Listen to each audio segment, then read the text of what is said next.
Hey, left, right out. I'm doing another one, just kind of laying around. At the end of the evening, I meant to do a video earlier, but like I always, things always happen. Today with the market, it was just crazy. Like I said, was it Friday or no, whatever, Sunday, whatever my last video was, I was talking about how I was looking for like a bear, like a not a dead count bounce, but a bear market rally of sense. And I was actually wrong. All right, I want to, even though the market was up, I was wrong. This isn't it. That's not the like a bear rally. This is something else. Just by looking at mechanics. But anyway, today we went down on the Dow like over 1,000 points and 100 and something in the S&P there for a while, which is beautiful. It was amazing. Even though like I said, I got called out in some of my short positions. Um, or I guess they were relatively short. So it's a different way of playing short. But anyway, I had some options against. I wish I would not have had those on because I missed out on this huge drop today. But I always have a core position, so I did all right. And then I had another reverse position for just in case this thing rallied, right? Because I was looking for that rally. And what happened was I was actually not doing very well in that little offsetting position. And usually I don't like to talk about like my own trading here, but this is what we've been waiting for a while. This kind of action. But anyway, so when all of a sudden this thing started rallying at the end of the day, is very eerie to me because everything was so negative, and it wasn't like there wasn't. You say 1,000 point drop, maybe some capitulation, but I was looking at the VIX and whatnot. Yeah, it was up there, but it wasn't quite that same really catastrophic, you know, flushing moment of selling. For some reason, somebody came in the market. It kind of felt like, and I don't have any evidence of this right now, but like a plunge protection team style initiation of buying in the market, or perhaps even put selling at a certain level in the market, and then also some buying, some long side positions being taken in order to kind of stop people from shorting or to try to squeeze out whatever shorts are in the market. And it seemed to have worked, and not necessarily like a real rally, but anyway, it was able to go from 1,000 point on the Dow and like 100 something in the S&P all the way up to where they're positive, right? Which did good on one of my positions because I was actually using a short whatever instrument and then also running put options on that. So it was like it's kind of a way of being bullish in a sense.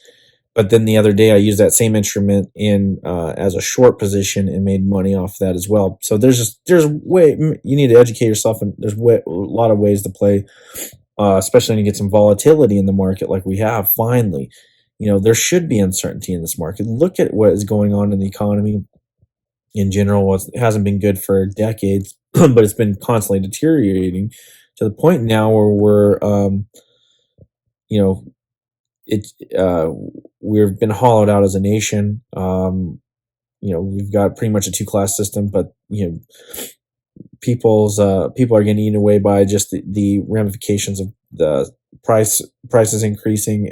There's a myriad of things we can go into that just scream this place is not doing so hot. But we look at like the gold. Here's an interesting thing. So the crypto market, which I was talking about a little bit last time, we had Bitcoin flush down, I think close to 30,000, and now it's back up to about 36. Very interesting stuff. I'm in some other cryptos. I mine helium if you're into that, which helium has been devastated. It's down to 20, which I guess relatively is not that bad. As long as you're cash flowing with that, you can't really worry about. But the interesting thing is gold. Gold was up a little bit. It was down slightly, but it's very stable, very stable. And the same with silver. Seem to be very stable. I mean, you kind of look at it, and I mean, really, the moves aren't comparative to the market. It's not bad. I see some really interesting price action in gold. If you're looking at it for a trade or something like that. But I look at it, like I don't go into gold to trade it. I go into gold as a long-term store of wealth. But anyway, now we're looking at, the futures overnight are not looking so hot, but it's very interesting. So that, like I said, and the reason I brought that up, like a plunge protection team, which we know that those things, there's a trading desk in the Fed, and whether that one, the plunge protection team is at I can't remember if it's at the Treasury Department, but I know the Fed has their own trading desk too. But if they are getting involved in this, then what you're going to end up seeing is either they're going to try to stabilize this thing and cause these rip roaring, comebacks until the point where they can't stave off the avalanche, right? And that might be when the Fed actually starts raising rates, when that avalanche comes, when they can't even do anything about it, because they're going to be pretty much the only buyers in town that are trying to catch this knife. And I mean, we'll see what happens, but they might be able to stave off some of the selling pressure in the short term until we start really getting some of those actual crunches, an interest rate hike. What this has done, you've seen some articles out there saying, "Oh, well, this might stave off the probability of getting those interest rates, those interest rates to even come up at all." The Fed might just reverse policy right now, which I don't think they're. I think they're going to try, and we might even get, like I said, top 1.5%, and then they're done. There's no way, because this place is going to just start crumbling. I don't even know if it's 1.5% at this point. Just looking at this action, I think we might not. I'm topping off at 1.25%, like so, hikes, and this baby's coming unloose. They're pricking the bubble. Like if you think this is this is nothing. We're in correction, maybe a correction territory. This isn't it, because and like I've always, many of us that are on this side of things have said, you look at the debt markets. Well, 10 years still at 176. People are putting money into bonds today in these treasuries. And I don't think it was just, we know the Fed's a large player in this and some foreign entities, but there are people using it as it's not, we know it's not safe, you're losing money, but people are piling cash into there a little bit, and it actually went down like 171, I think, or 172. It was right around in there.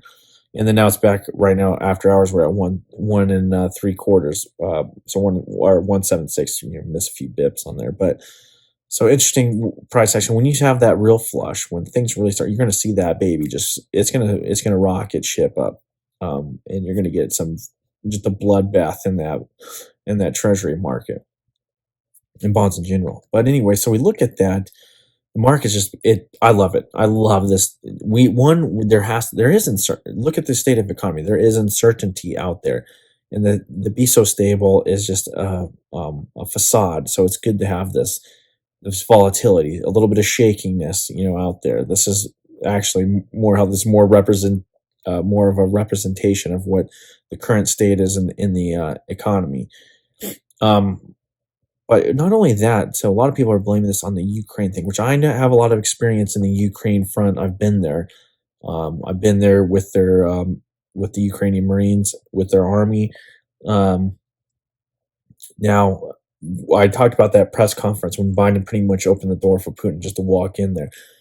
My thought is, well, why the hell are we even worried about Ukraine at this point?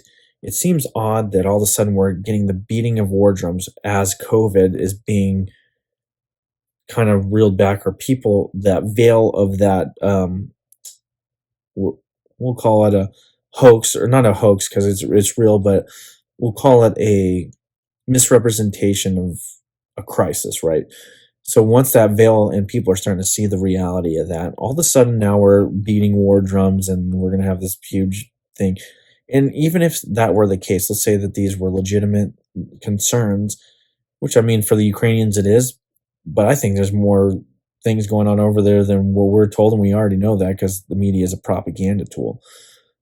But the more prescient, more tactical position that we have to, because we can't have multiple front wars hardly. I mean, we can in a sense if you talk about um, different dimensions of war, because now we got economics, we got more cyber style. And sorry for that, I was clearing my throat for some reason. I'm in here, I'm getting a allergy attack, but cyber and various dimensions of warfare now that have evolved past normal boots on the ground and air and those air and artillery and all that other jazz.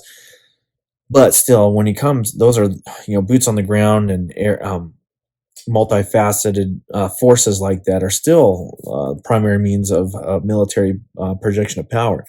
So we look at that. What is the more prescient tactical or more advantageous spot to defend at this point? Will it be Ukraine, or will it be dealing with the South China Sea?